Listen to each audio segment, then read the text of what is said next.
o poder da ressurreição hoje e a gente poder refletir sobre esse momento tão especial para nós. Esse momento tão importante que nós precisamos refletir e pôr em prática. Eu gostaria que você pudesse abrir a sua Bíblia comigo no livro de 1 Pedro, no capítulo 3.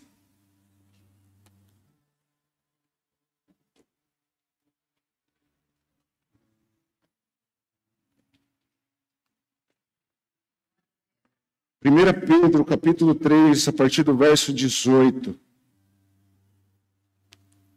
Meu óculos sumiu e parece que as letras somem também.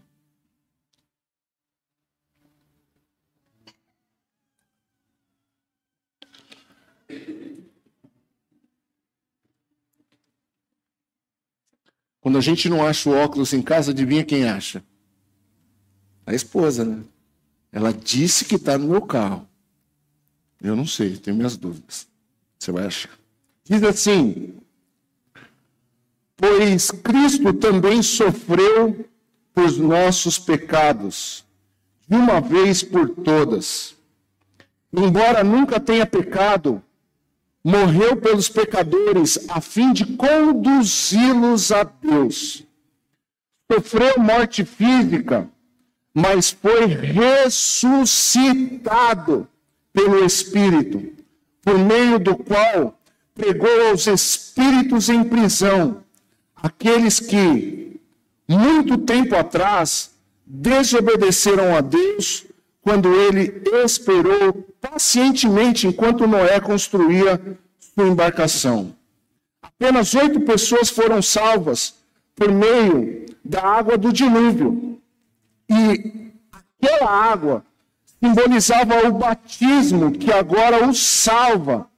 O batismo que agora o salva. Não pela remoção da sujeira do corpo, mas porque no batismo vocês declaram ter boa consciência diante de Deus. Ela é eficaz por meio da ressurreição de Jesus Cristo. Agora, Cristo foi para o céu e está assentado no lugar de honra à direita de Deus, e todos os anjos, autoridades e poderes se sujeitam a Ele. Amém. Amém, irmãos? Irmãos, a Páscoa é um momento importante para o cristianismo. É importante. É importante para nós. Existem pessoas que dizem que essas datas são datas pagãs. Mas, irmãos, eu não penso dessa forma. Por que data pagã? Meu aniversário não é uma data pagã, é um dia que eu comemoro meu aniversário, o dia que eu nasci. O Natal não é uma data pagã, irmãos. Para com isso. O mundo tem tantas datas para comemorar tantas coisas. Por que a igreja não pode ter uma data para comemorar algo ou para fazer reflexão sobre algo? E assim como o Natal, a Páscoa é um momento importante para nós. Por quê? Porque é na Páscoa que nós fazemos essa reflexão e trazemos à memória o momento mais importante da humanidade. Eu digo para você, irmãos, o momento mais importante da humanidade não foi o nascimento de Jesus. O momento de Jesus, ele fez parte desse momento importante da humanidade, mas o momento mais importante é o momento onde se fala nessa semana que nós passamos aqui, da Semana Santa, de Sexta-feira da Paixão, e findando-se no domingo de Páscoa. Então, hoje nós celebramos a ressurreição de Cristo, e foi por meio da ressurreição de Cristo que nós passamos a ter comunhão com Deus. Antes que Jesus morresse na cruz do Calvário e ele ressuscitasse no terceiro dia, as pessoas tinham comunhão com Deus por meio dos profetas, por meio de templos, por meio de reuniões naquele tempo judaicas. E agora não, com a ressurreição de Cristo, Quando Cristo ele ressuscita, cumpre-se a palavra que ele prometeu para nós. O quê? Que ele enviaria o Espírito Santo. E por meio do Espírito Santo, agora nós temos comunhão com Deus. Você pode dar graças a Deus por isso? E hoje, irmãos, é um dia importante para nós trazermos de volta esse entendimento para nós. Eu diria, irmãos, que a igreja precisa voltar a entender isso. Eu tenho falado nesses dias que a igreja está na hora de se converter novamente. Se você for estudar a história da igreja, você vai ver que a igreja passou por várias reformas. E por que aconteceram as reformas? Na verdade, se nós formos estudar as Escrituras desde Gênesis, nós vamos ver que o povo de Deus sempre passou por reformas. Por quê? Porque todas as vezes que o povo estava se desviando daquilo que era a vontade de Deus, Deus sempre levantou alguém para literalmente fazer história e reformar aquele tempo, para trazer o povo de volta para Deus. Irmãos, e sinto em te dizer que a igreja também tem passado por esse tempo. A igreja está numericamente grande, não significa que Deus está contente com isso. Porque não é isso que agrada o coração de Deus. Aqui na peça nós vimos Maria dizendo, cadê os verdadeiros adoradores?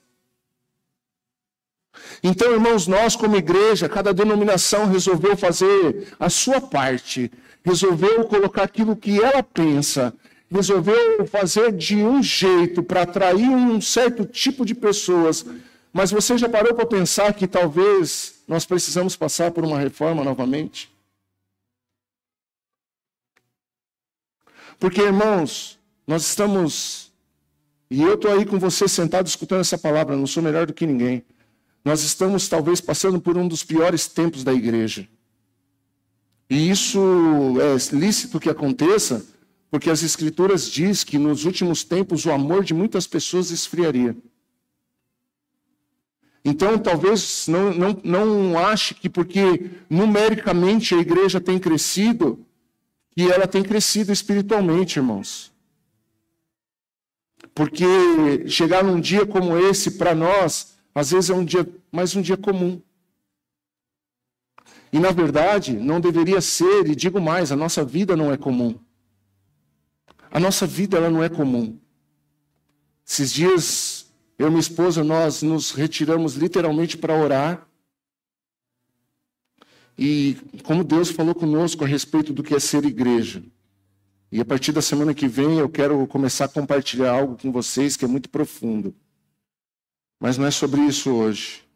Mas eu queria falar sobre nós trazermos entendimento. Sabe o que tem falado comigo muito nesses dias? Eu sei que muitas pessoas vão torcer o bico para o que eu vou dizer.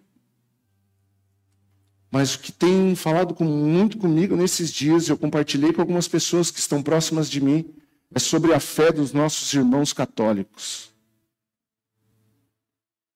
Tem me impressionado nesses dias.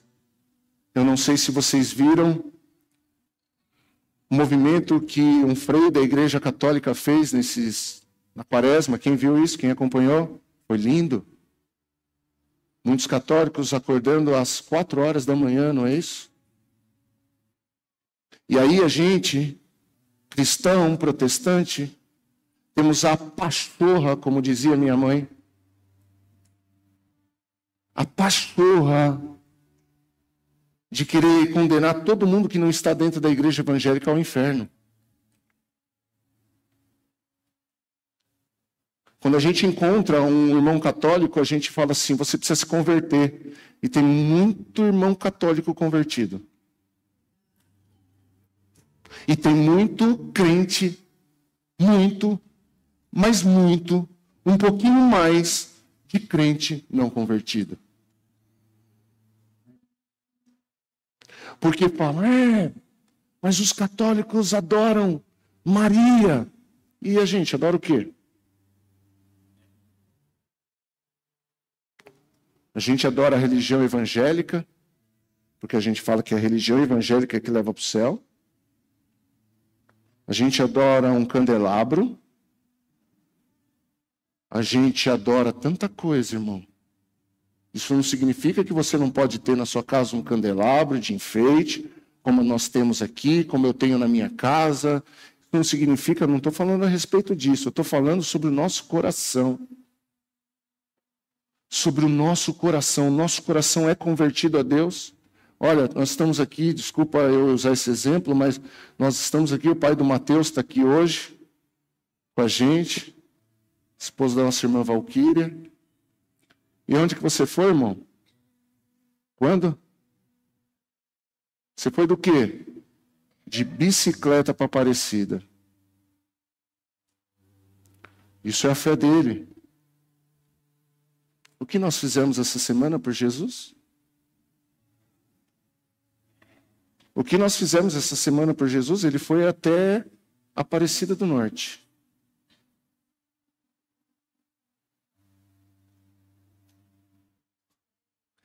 Eu amo esse silêncio, irmãos.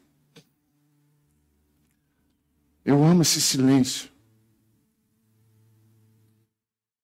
Porque esse silêncio mostra que nós estamos pensando.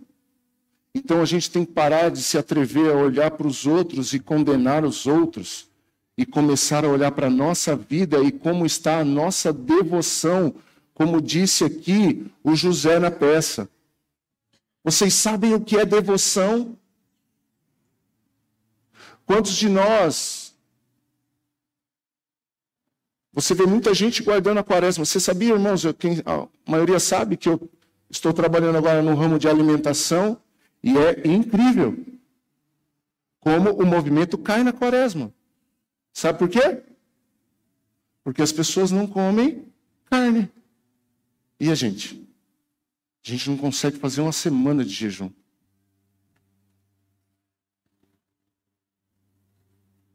Nós vamos começar hoje, ao meio-dia e 17 minutos. Você viu? Que bonito isso. Por quê? Meio-dia e 17. Tem um porquê nisso, viu, irmãos? Assim se explica, não estou brincando. É porque assim, você que trabalha numa empresa e sai meio-dia para almoçar, a gente vai dar 15 minutos para você almoçar e 2 minutos para você correr lá e pegar o celular para ver o devocional. Por isso vai ser meio-dia e 17, colocar nas nossas redes sociais e no nosso aplicativo. Então nós vamos fazer 50 dias de Pentecoste. O que é isso, irmãos? Vão ter 50 devocionais de audiovisual, de vídeo, 50 devocionais falando da igreja e o Espírito Santo. É um ensinamento. Nós vamos fazer uma campanha de ensinamento e de oração de 50 dias. E durante esse período de 50 dias, a concentração desses 50 dias de Pentecoste vai ser na nossa sala de oração. O pastor João, a pastora Margarete dirigem a sala de oração, aqui toda terça-feira, às 19h30. Eu espero por vocês aqui. Então, irmãos, vamos refletir um pouco do que Jesus fez. Vamos refletir um pouco da ressurreição. Então, irmãos, além da Páscoa ela ser algo cultural, no momento de nós brincarmos de ovos de Páscoa, chocolate, ela também é um momento de reflexão. Muitos gostam, nesse dia, de dizer, ele está morto. Ele não está morto. Muitos dizem isso. Muitos de nós vamos postar hoje, eu já postei hoje cedo, ele não está morto. Isso é uma verdade, isso é absoluto, ele não está morto. Existe uma realidade espiritual que nós precisamos refletir sobre isso. Existe agora, após a morte e ressurreição de Cristo, uma realidade espiritual que nós precisamos acordar para isso, irmãos. Qual é essa realidade espiritual que nós temos agora? É que assim como ele não está mais morto, Todo aquele que o recebeu e o aceitou, se tornou filho e está vivo com ele. Nós precisamos acordar para essa realidade. Isso não é normal. Isso não é comum, pastora. Não é comum você estar vivo. Por quê? Porque a Bíblia diz em Romanos que todos nós nascemos destituídos da glória de Deus. Ou seja, nós nascemos mortos espiritualmente. E por meio da ressurreição de Cristo Jesus, nós ressuscitamos com Ele. Logo, se nós ressuscitamos com Ele, o que a Bíblia nos ensina? Agora, não vivo mais eu, mas Cristo vive em mim. Mas não para aí. E a vida que vivo agora no corpo, vivo para a glória de Deus. É amém mesmo? Porque, irmãos, é isso que eu acho que nós precisamos refletir hoje. A nossa vida tem sido uma vida para a glória de Deus. Eu não quero aqui questionar a sua salvação. Eu não tenho autoridade para questionar a sua salvação. Eu quero questionar as nossas vidas hoje. Eu quero questionar as nossas vidas. Questionar as nossas vidas eu tenho vivido para a glória de Deus, porque, escute, há um propósito na nossa salvação. Nós não fomos salvos por Cristo somente para morar no céu com Ele, irmãos. Não. Nós não fomos salvos, Mateus, somente para a salvação eterna. Somente para a salvação celestial. Não. Nós fomos salvos para uma salvação terrena. Nós fomos salvos para uma salvação terrena. Quando chegavam a João Batista, quando ele estava batizando, lembra que nós lemos aqui o poder do batismo? Quando João Batista estava batizando, as pessoas chegavam até ele e falavam assim: João, o que faremos agora? E ele falava: o que roube, não roube mais. O que tem 2 túnicas, dê uma túnica ao seu irmão. O que mentia, não minta mais. O invejoso, que não inveje mais. O comunicador, fofoqueiro, que não comunique mais. O que vivia de forma perversa, não viva mais. O que adulterava, não adultere mais. O viciado, que se liberte. Porque há poder no nome de Jesus para a libertação, amém? Então, há um poder, há uma realidade de vida para nós, irmãos. Eu queria que você hoje pudesse refletir isso. Jesus te salvou para um propósito. A ressurreição, ela me empodera, ela te empodera através do Espírito Santo. Porque Jesus diz assim, olha o que Jesus diz, ele fala assim: é necessário que eu vá. Porque se eu não for, o encorajador não virá. É necessário que eu vá, porque se eu não for, o Espírito Santo não vem. Irmãos, e ele morreu na cruz. Quando ele morreu na cruz, houve o dia do silêncio. No dia do silêncio, o que Jesus estava fazendo? Pregando aos mortos. Pregando aos antepassados. E aí ele vai e ele tira a chave da morte, da autoridade do diabo, e ele ressuscita.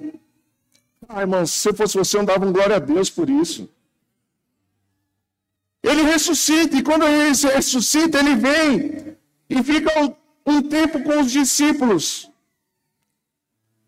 discipulando os discípulos, quando ele já estava ressurreto. E aí ele ascende aos céus, tem a ascensão do Senhor para a eternidade. E aí cumpre-se a palavra. Ele diz, olha, fiquem em Jerusalém, até que do alto sejais revestidos de poder. Ô irmão, está aí o propósito. O propósito da ressurreição de Cristo, o poder de tudo isso, é nos batizar com o Espírito Santo.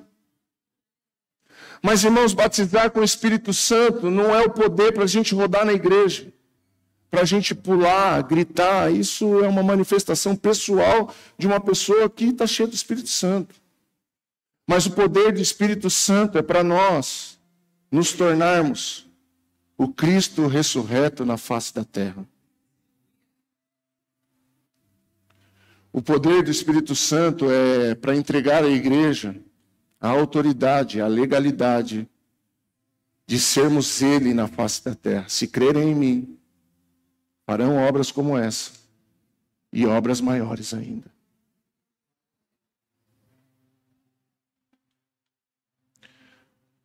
Então nós precisamos refletir sobre isso. A Bíblia diz que há uma grande expectativa do mundo. Eles aguardam com grande expectativa a manifestação dos filhos de Deus. Então nós precisamos refletir sobre isso.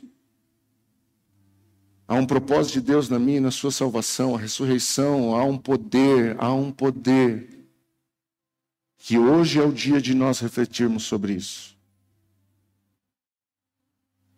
Eu queria trazer 3 aspectos rapidamente aqui sobre o plano da ressurreição. Abra sua Bíblia comigo aí, ainda em Pedro, no versículo 18.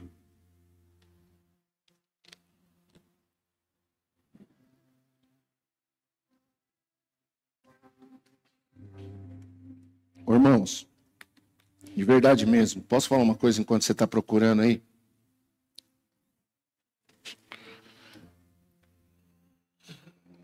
Eu gostaria de fazer uma convocação para a igreja, como essa que nós estamos aqui hoje. Para algumas palavras que eu quero ministrar a respeito da igreja a partir do domingo que vem. Eu não estou fazendo propaganda para encher a igreja, irmãos. Mas existe algo que nós precisamos viver, que nós ainda não estamos vivendo.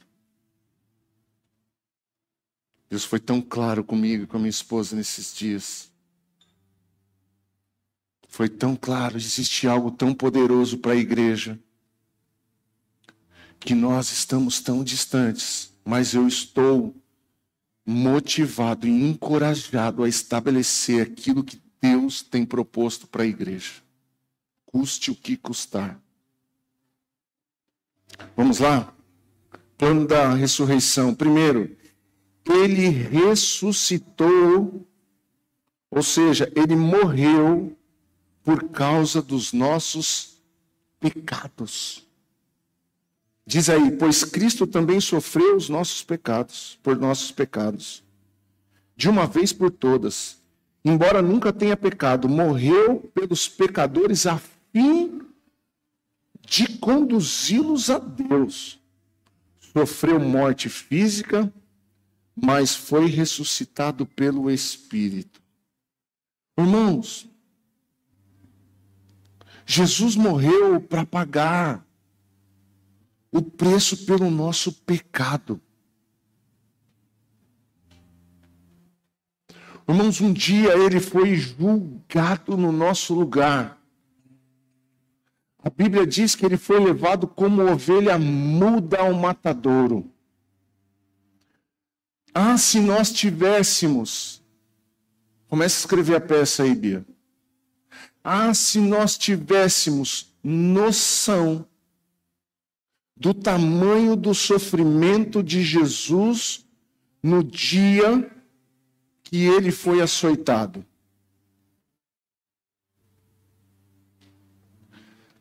Estudiosos dizem que o filme do Mel Gibson não chega a relatar 10% do sofrimento de Jesus. Primeiro, irmãos, que Jesus ficou preso em um lugar, e aquele lugar por si só é um sofrimento absurdo.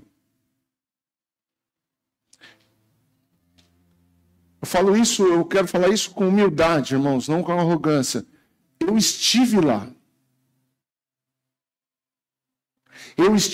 Uma prisão subterrânea, irmãos, que para quem tem fobia, não consegue ficar naquele lugar 5 minutos. Ele ficou preso lá, irmãos, um lugar onde não se via luz. Se as prisões de hoje são horríveis, principalmente aqui no Brasil, daquele tempo, irmãos, era algo assim, eram buracos cavados na terra, descia, sei lá, uns 7, 8 andares assim para baixo. E só de ficar naquele lugar sozinho, imaginando, porque, irmãos, açoite era um tipo de pena.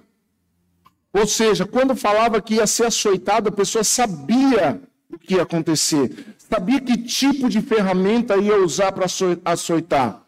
Ou seja, eram, irmãos, chicotes, vamos dizer assim, para você poder entender, com vários espinhos, com várias lâminas. E eu não estou tentando fazer emocionalismo aqui.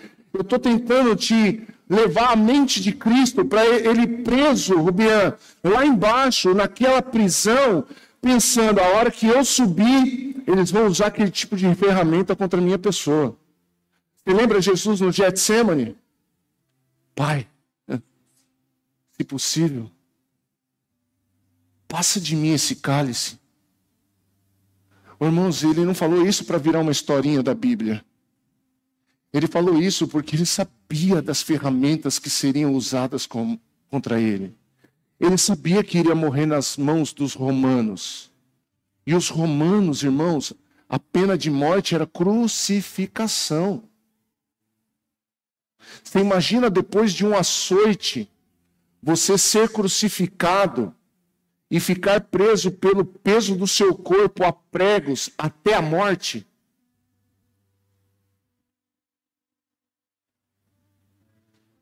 Então, irmãos, Jesus, ele primeiro sofre os açoites.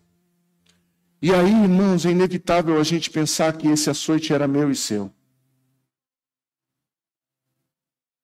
Porque nós lemos aqui em Pedro, ele não pecou em momento algum. Ele não pecou.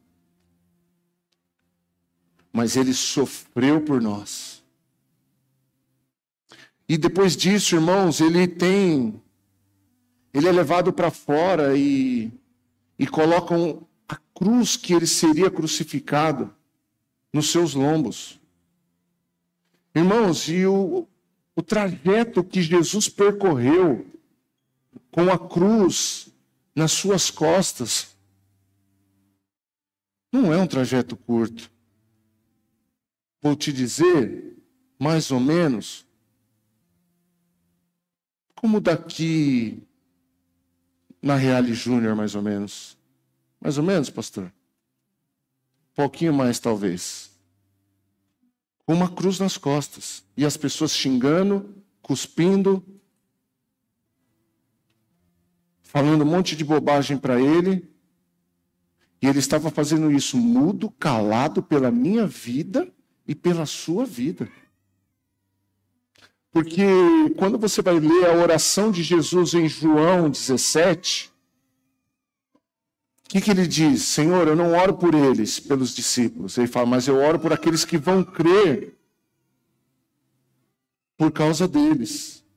Ou seja, ele está falando de nós. Então, o plano de salvação, desde o princípio, tem a minha vida e a sua vida incluso lá. E aí, irmãos, não bastasse isso, ele é crucificado. E do contrário que a gente vê nos filmes, nos desenhos, a cruz, irmãos, ela era um pouco mais alta que isso aqui só. A pessoa não ficava crucificada lá no alto, como a gente vê.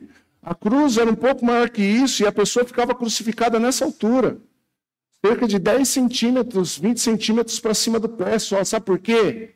Porque existia um lugar, era o Gólgota. Nesse lugar, irmãos, não foi só Jesus. Tinha várias pessoas crucificadas lá. Porque essa era a sentença de morte dos romanos. Por isso ele foi tirado de Jerusalém, para fora dos muros de Jerusalém, porque dentro dos muros de Jerusalém ele teria que morrer a pedradas.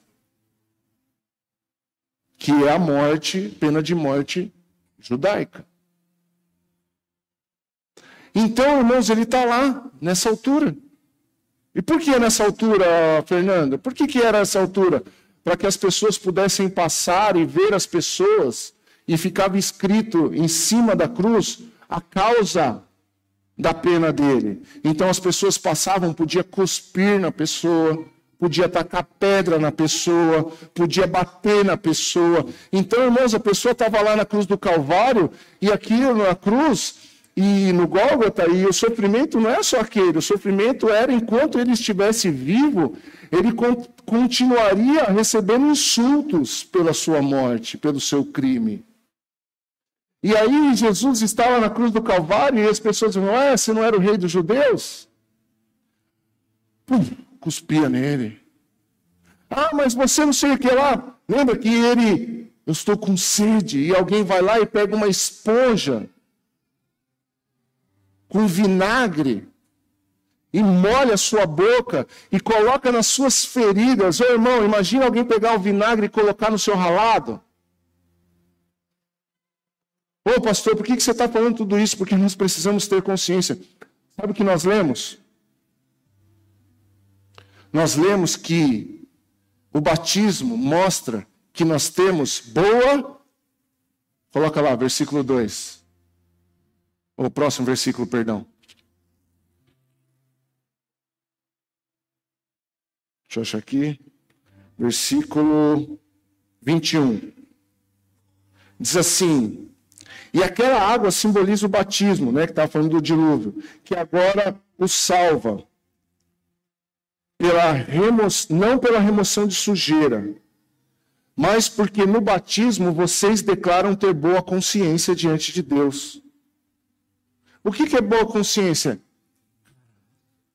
Agora eu entendi o que ele fez por mim. Agora eu entendi o que ele fez por mim. Então, irmãos, não tem como a gente não lembrar e não tentar imaginar o que Jesus passou.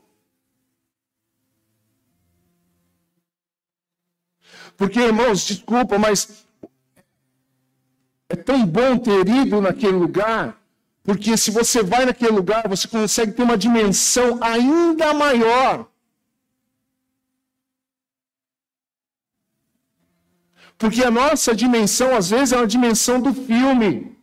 Às vezes é a dimensão do desenho, da revista. Só que, irmãos, é muito pior do que a gente imagina, o que Jesus sofreu por mim e por você. E por que eu estou falando com isso?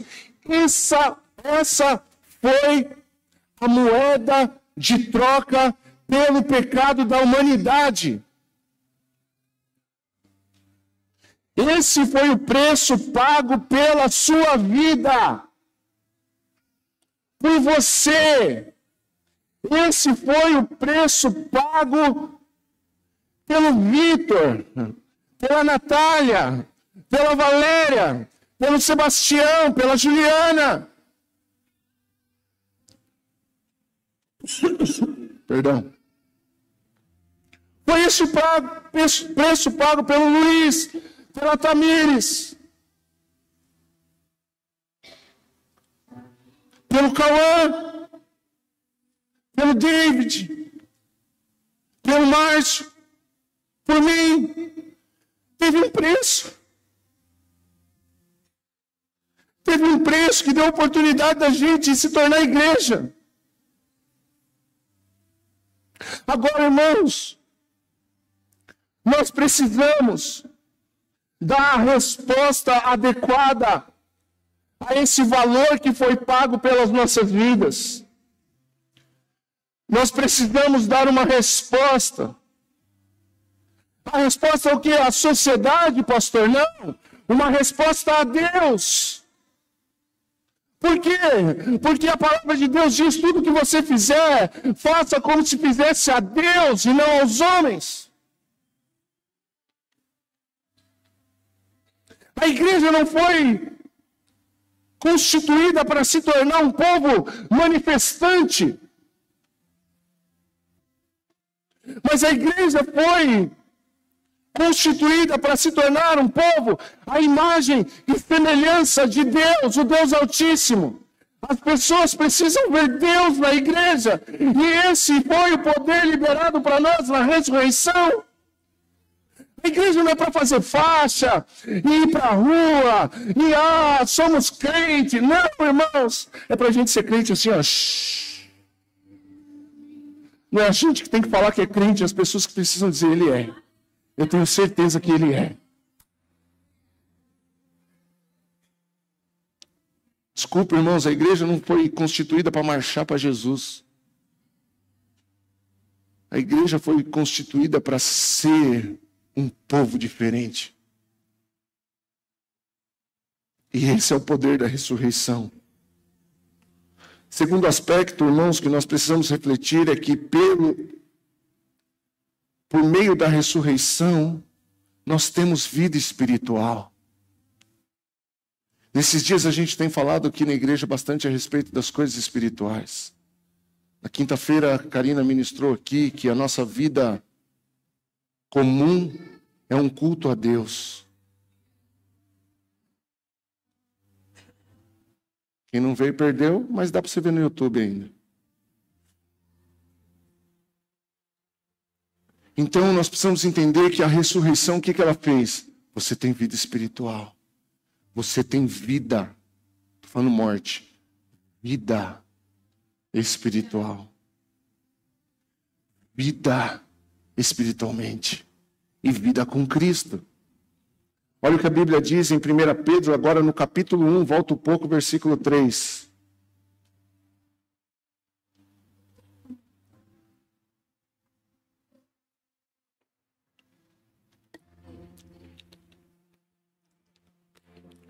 Agora eu vi que aquela televisão está torta.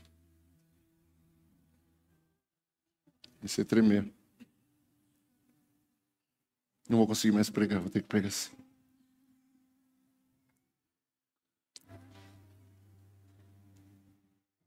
Olha ali, David, dá uma olhada lá. Você não vai olhar, né? A hora que você estiver tocando, você vai olhar lá. Não vou sofrer sozinho, não.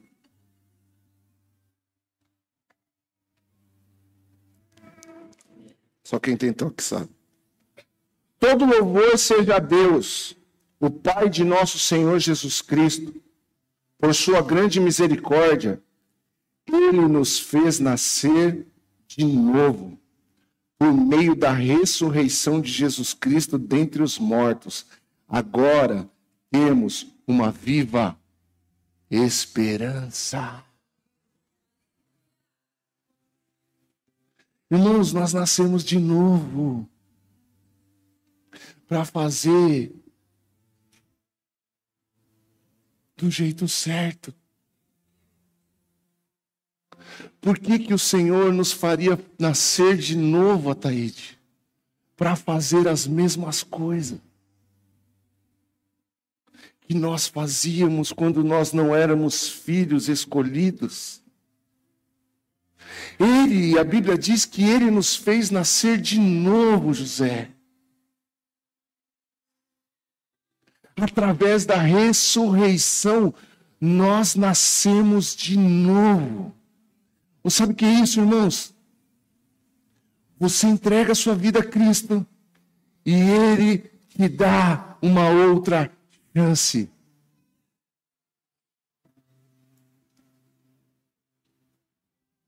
Agora nós temos vida nova com Ele. E o que eu vou fazer com essa vida nova? Fazer coisas novas. Com essa nova vida que eu tenho agora em Cristo, eu vou fazer coisas novas.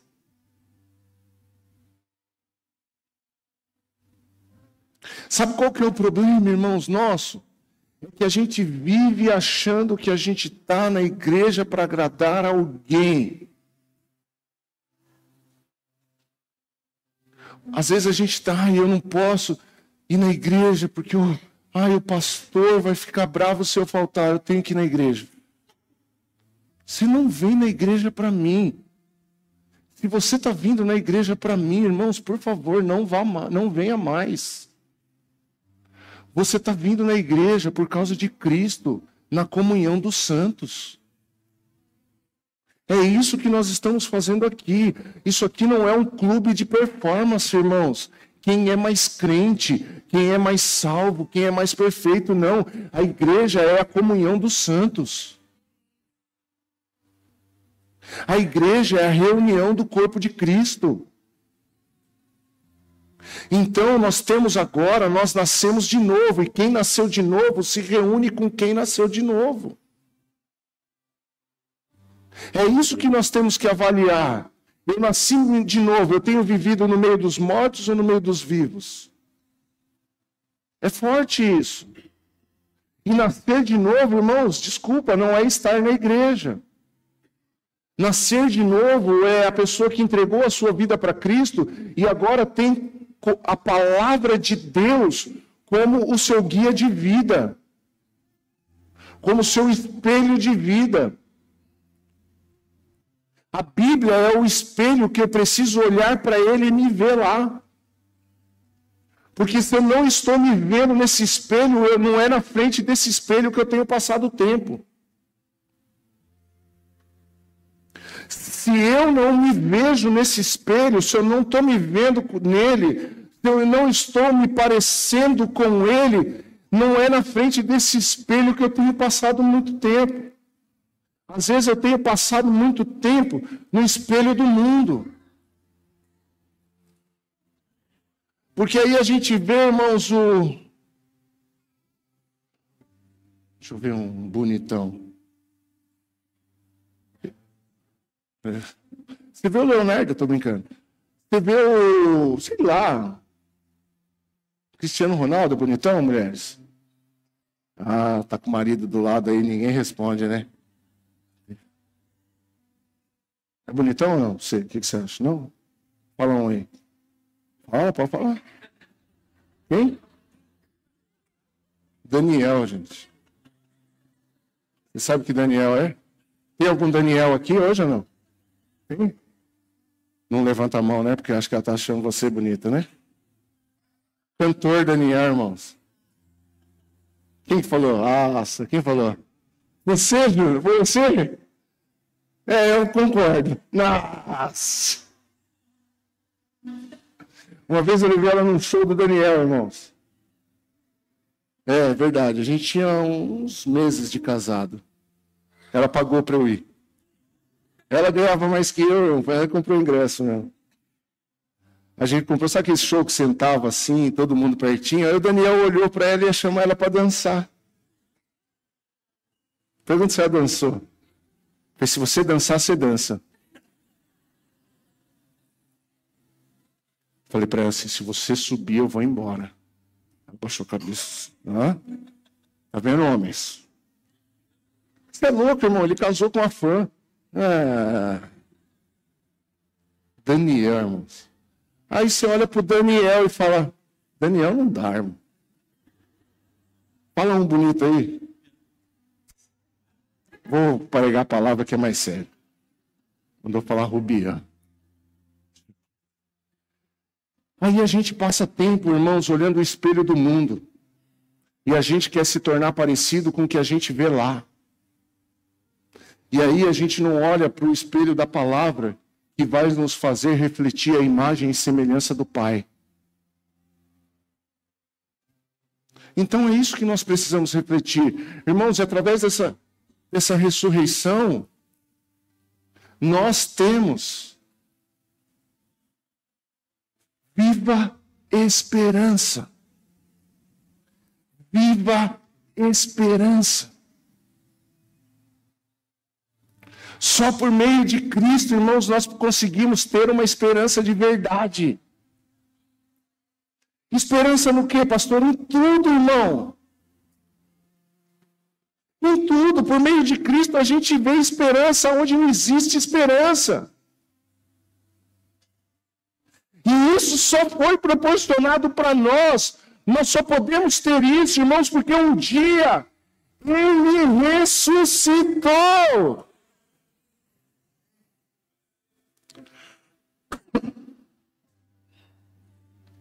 A esperança. Ah, pastor, mas a minha vida está destruída.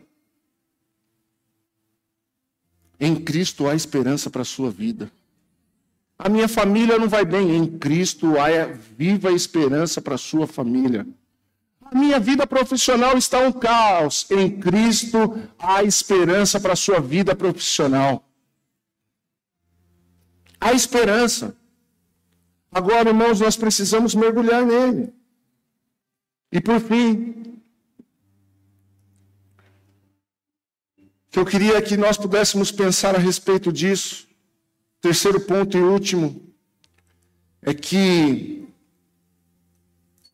nós precisamos levar essa vida e essa esperança aos mortos. Você conhece muita gente morta, irmão?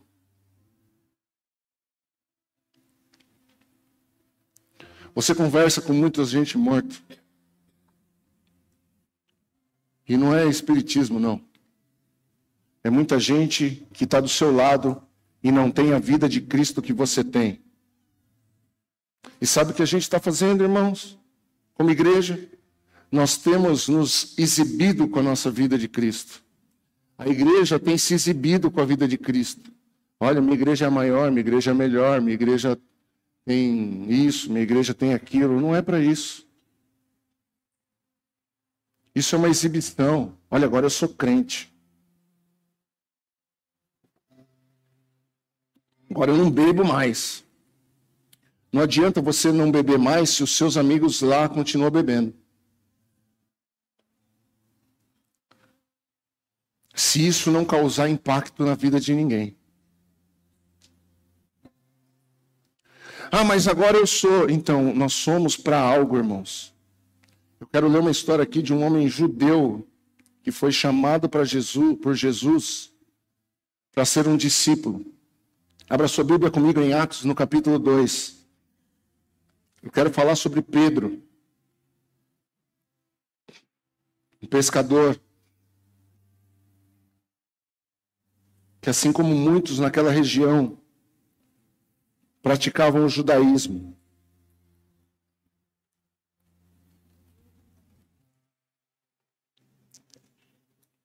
Diz assim, nem abri a minha. Isso aqui.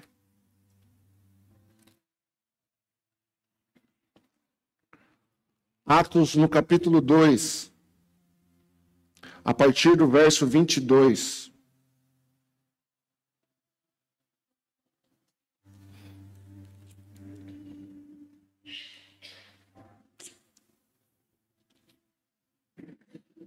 Povo de Israel, escute.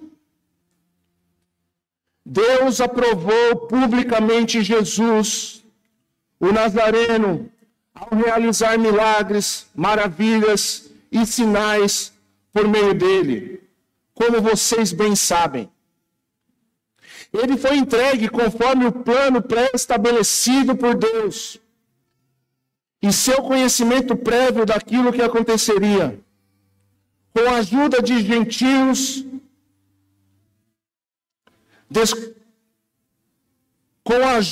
gentios, que desconheciam a lei, vocês o pregaram na cruz e o mataram. Mas Deus o ressuscitou, libertando-o dos horrores da morte, pois ela não pôde mantê-lo sob o seu domínio. A respeito dele, disse Davi: vejo que o Senhor está sempre comigo.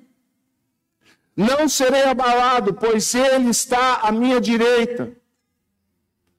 Não é de se admirar que meu coração esteja alegre e que minha língua o louve. Meu corpo repousa em esperança. Pois tu não deixarás minha alma entre os mortos, nem permitirás que o teu santo apodreça no túmulo. Tu me mostrastes o caminho da vida e me encheras com alegria de tua presença. Irmãos, permitam-me dizer com toda a convicção o que o patriarca Davi não estava se referindo a respeito de si mesmo, pois ele morreu e foi sepultado, e o seu túmulo ainda está aqui entre nós. Mas ele era profeta e sabia que Deus havia prometido sob juramento que um de seus descendentes se sentaria em seu trono. Davi estava olhando para o futuro e falando da ressurreição de Cristo, que não foi deixado entre os mortos, nem seu corpo apodreceu no túmulo. Amém, irmãos?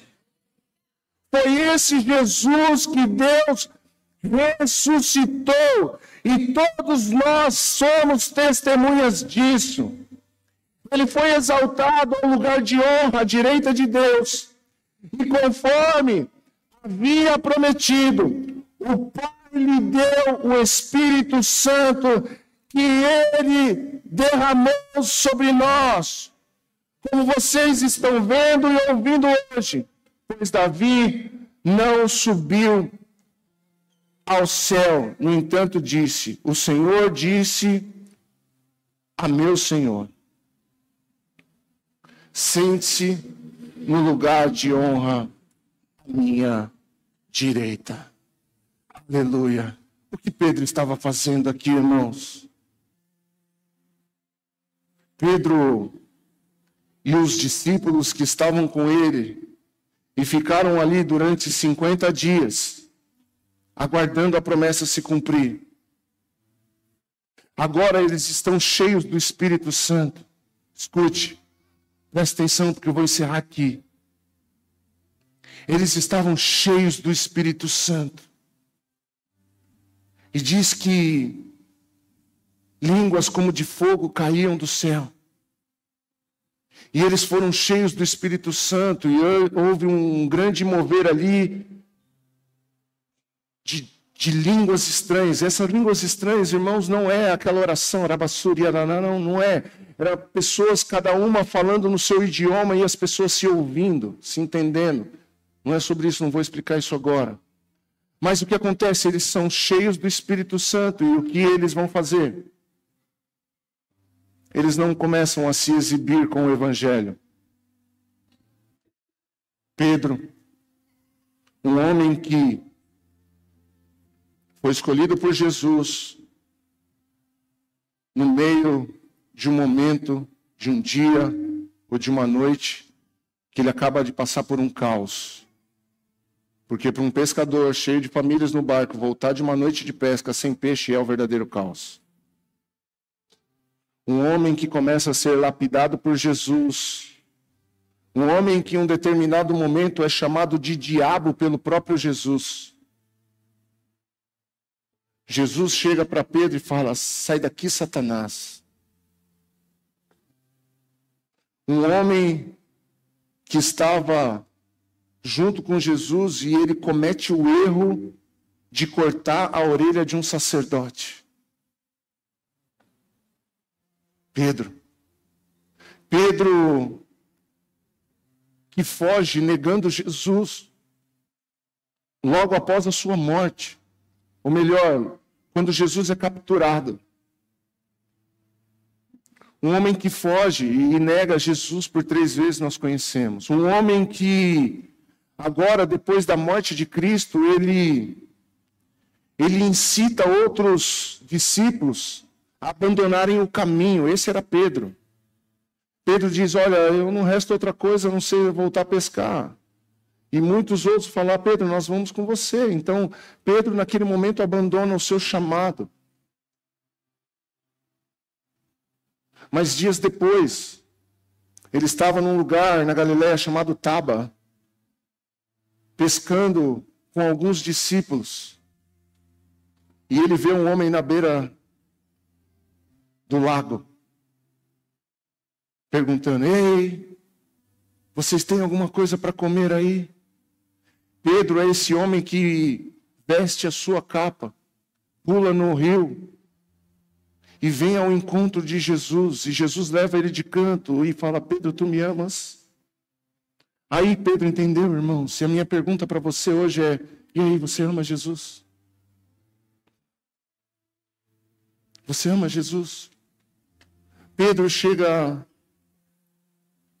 chega para Pedro e fala, e aí, Pedro, você me ama? Ô, irmão, ele responde, sim, Senhor, tu sabes que eu te amo. E Jesus faz essa pergunta por 3 vezes. E ao final das perguntas, Jesus fala para ele assim, então, Pedro, apacenta as minhas ovelhas.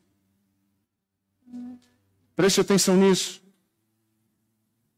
A direção de Jesus ao seu discípulo é, apacente as minhas ovelhas. E qual é as ovelhas que Jesus estava falando? Preste atenção, irmão, por favor, não se perca com eles andando aqui. Você vai perder talvez a parte mais importante se você não prestar atenção. Podem subir. Sobem e fica quietinho aqui. Isso. Ele estava falando, quais eram as ovelhas que ele estava falando? Não eram as ovelhas que estavam no aprisco, eram as ovelhas que estavam fora do aprisco. Você lembra quando Jesus, ele diz que ele viu as multidões e elas eram como ovelhas sem pastor. E o que ele fala? Qual que é a direção, Luiz, que ele dá para os discípulos quando ele fala isso? Ele fala, então orem ao Pai que envie mais ovelhas? É isso que ele ensina? Não, é que envie mais trabalhadores.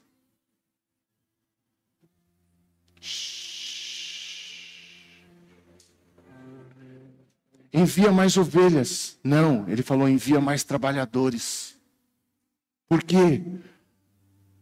Porque os trabalhadores precisam fazer o que Pedro estava fazendo agora, que eu li para vocês em Atos 2, a partir do 22. Pedro começa a cumprir, e cumpre a promessa, e Pedro começa a cumprir o propósito. Toda a promessa de Deus sobre a sua vida vai se cumprir, escute, para você cumprir um propósito. Pedro, nesse momento, ele se levanta em pé e começa, cidadãos judeus de Israel, e começa a falar a respeito desse Cristo, ele começa a contar a história, ele começa a contar o que eu contei aqui. Fala, olha, ele foi crucificado, olha, colocaram uma coroa de espinhos nele, ele foi açoitado, vocês fizeram isso e ele era inocente. Irmãos, se você olhar o resultado disso, vai dizer que mais de 2.000 pessoas, contando só os homens, se convertem a Cristo, se arrependem daquilo que eles fizeram.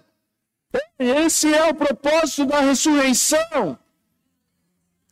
Fazer de mim e de você trabalhadores do reino.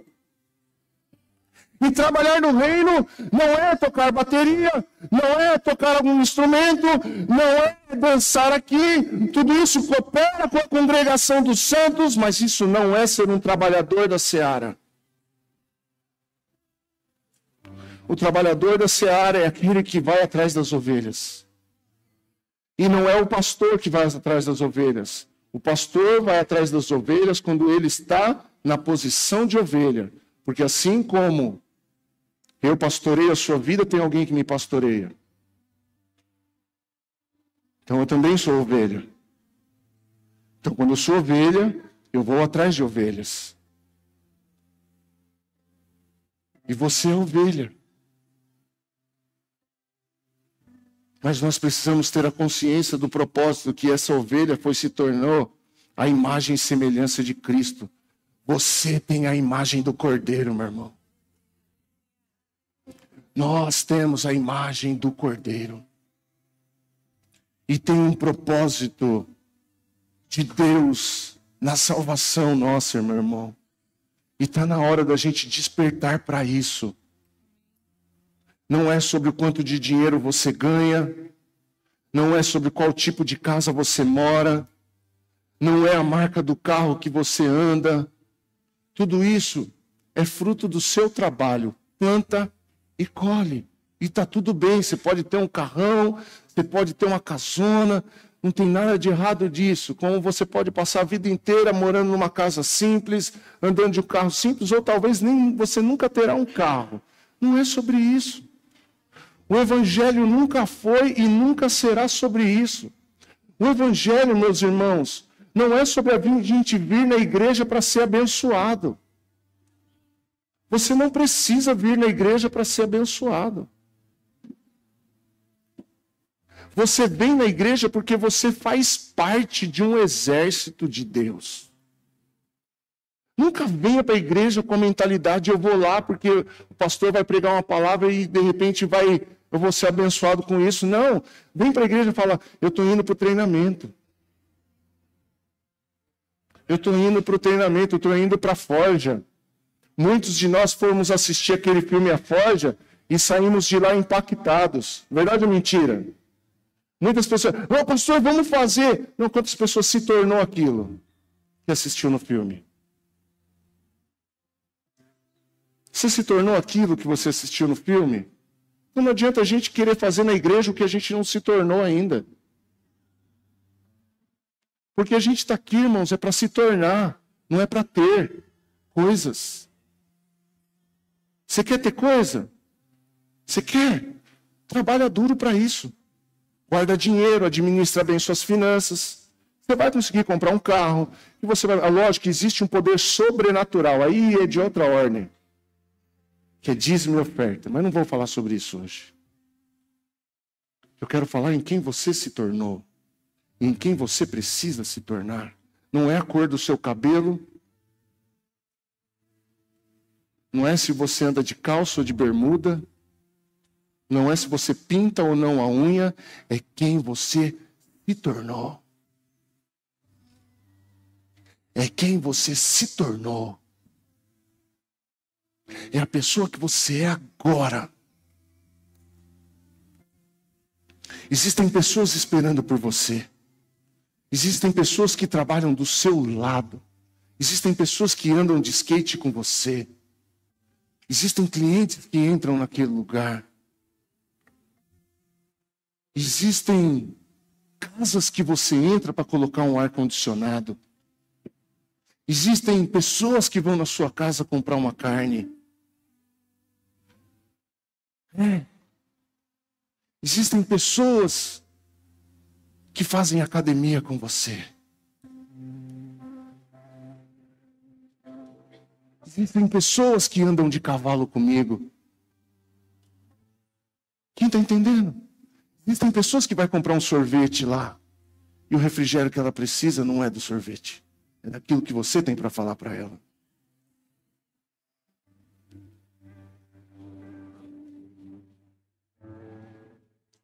É essa reflexão que nós precisamos fazer hoje. É no que a ressurreição nos tornou.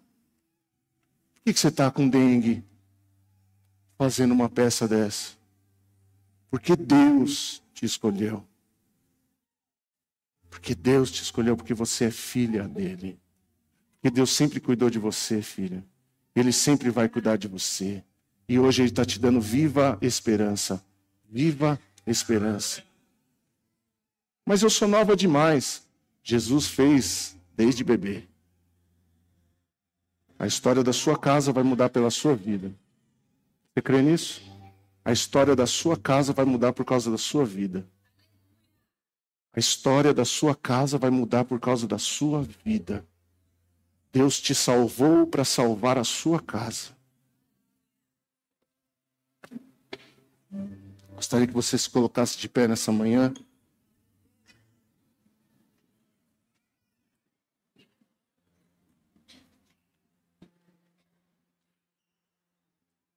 Os irmãos que vão servir a ceia, já vem à frente, por favor.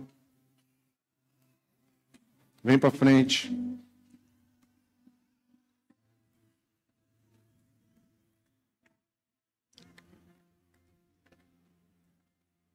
Se alguém aqui nessa manhã que entendeu essa palavra e nunca entregou a vida para Jesus,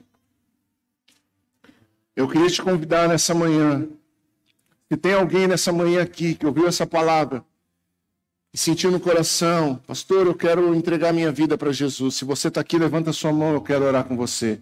Tem alguém aqui que gostaria de entregar a vida para Jesus? Alguém? Ô, meu irmão, vem cá, por favor, deixa eu orar por você aqui. Glória a Deus. Glória a Deus. Deus te abençoe. Glória a Deus.